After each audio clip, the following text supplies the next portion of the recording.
इस्लामाबाद हुकूमत पेट्रोलियम शयुनि जी क़ीमतुनि में 11 रुपया फ़ी लीटर लाथ ताईं ऐलान करे छॾियो आहे। नाणे वारे वज़ारत तरफ़ां जारी कयल पधिराईअ मूजिबि ईंदड़ 15 ॾींहनि जे लाइ पेट्रोल जी फ़ी लीटर क़ीमत में 8 रुपया जॾहिं त डीज़ल जी क़ीमत में 11 रुपया लाथ कई वई आहे।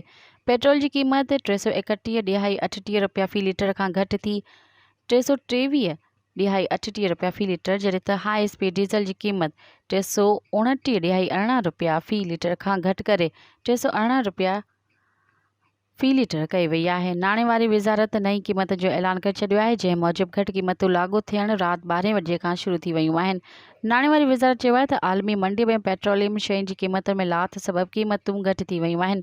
रुपए जी क़ीमत में बहितरी सां बि पेट्रोलियम शयुनि जी क़ीमतूं घटि करण जो फ़ैसिलो कयो वियो आहे।